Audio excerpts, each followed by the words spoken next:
Tonight, support for Labor's racist voice to Parliament is falling, but now the people pushing it are getting desperate and playing tricks. Unbelievable, wait till you hear. Plus, one of the most embarrassing moments on television this year after one of the most embarrassing leaks.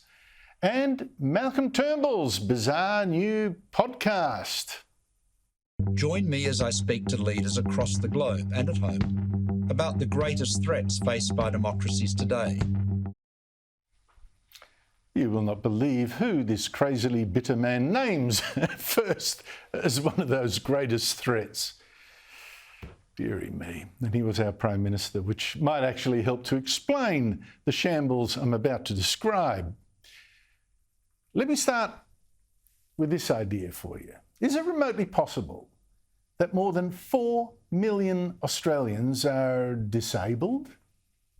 Is it remotely possible that more than 800,000 Australians are so disabled, permanently disabled, that they are about to need your money? In fact, many of them are already getting it. How crazy would you have to be to believe that? Do you really see all those wheelchairs in the street? Are you tripping over canes and seeing eye dogs in the shops? Are our trains full of people you see talking to imaginary friends? All right, I exaggerate a little. Hyperbole. But seriously, common sense. How could anyone believe this level of disability? Yet somehow our government does. So I'm going to solve a mystery for you tonight. You may wonder why the Albanese government has run out of money when it's getting more than any government before it. Record revenue, but also record debt. Go figure that. And you see the government now pawing away, trying to find more of your money, breaking promises, playing little sneaky games. Last week it hit the super accounts of the rich, 10% of workers eventually, with an extra tax. Today, snatching another $600 million by changing franking credits. Again, hitting mostly the super savings of people who did the right thing and saved for their own retirement. On the 1st of January 2021, the West Australian reported that the Prime Minister said, "We will not be taking any changes to franking credits to the next election." No changes to franking credits. Well, he was right about that. He didn't take them to the election. He just broke his election promise after the election. It's so sordid. So why is this government so short of your money? Well, here is one reason. I'll give you 3 examples of it, actually, ending with this National Disability Insurance Scheme that is bleeding us dry. And all these examples demonstrate the principle that if governments offer people free money for identifying as victims, you are going to get a hell of a lot more people with their hands out than you ever imagined. Now, last night, of course, I gave one example. How could we suddenly have hundreds and hundreds of people saying, yes, they were stolen from their families just for being Aboriginal, when our courts have not found a single such case, not one? And the answer, I think, is simple. For one, state and federal governments are offering people anything up to $100,000 each for saying they were stolen from loving families. And the result, of course, is a feeding frenzy. A second example. How is it that we can fill global warming conference after global warming conference with thousands and thousands of politicians and activists and scientists saying, yes, global warming is a huge problem, when in fact we've never been less likely to die from a climate-related disaster? And the answer again is simple, because governments are spending trillions on global warming projects and schemes and conferences and aid and grants and splashing it on activists who all naturally then insist there is a climate catastrophe. Got to keep that money rolling in. There is a climate catastrophe even when there's not. And that's now, of course, the biggest feeding frenzy in the world. And it's costing Australia billions. And the power stations we've already blown up, the green schemes we've wasted so much money on. But to the third and last example, the classic one, the National Disability Insurance Scheme. Now, once again, big pot of money put in the middle of the room, come and get it, and guess what? Totally predictable. The NDIS is now a budget catastrophe. It is blowing out incredibly. In fact, we've never seen something blow out like this. It is amazing. Again, a feeding frenzy. Now, there are several reasons for this, of course. One, that all these billions of government dollars attract people like flies. There are plenty who deserve exactly everything we're giving to them. That's absolutely true. But there are also a lot of other people who know that governments don't check what they're spending very closely because, of course, it's always with government schemes, it's not their own money. So 2 weeks ago, for instance, I told you about one NDIS registered business charging amazing markups for disability aids paid for by the NDIS, by you.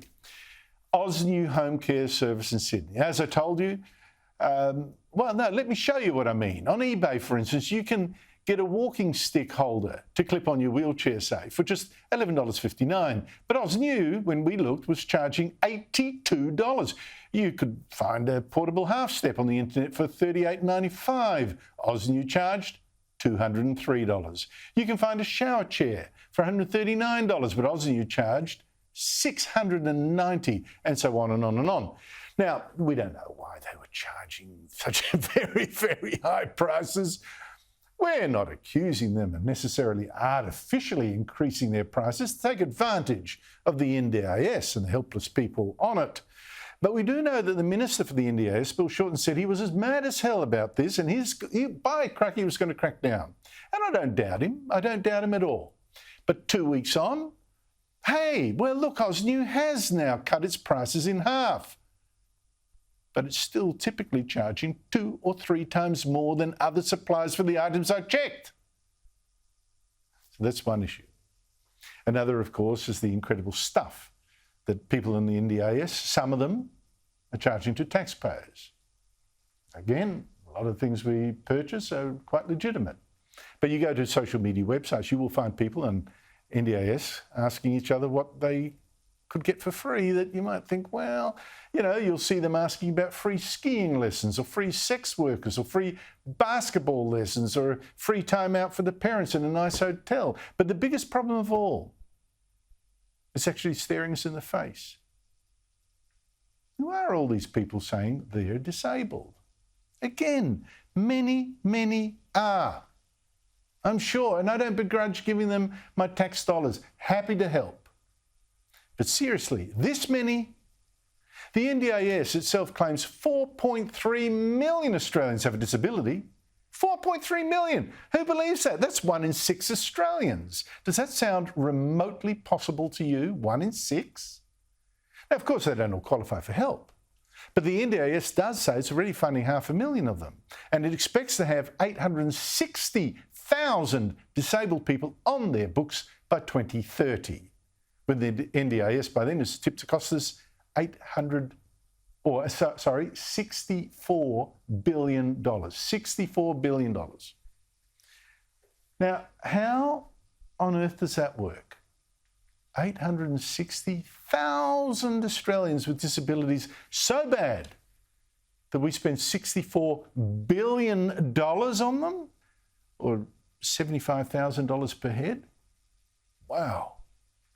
And we're supposedly talking here about people with serious and permanent disabilities, not some passing sickness or a little limp. The NDIS says so itself. The NDIS is for eligible Australians who are either born with or acquire a permanent and significant disability. A permanent disability means a person's disability is likely to be lifelong.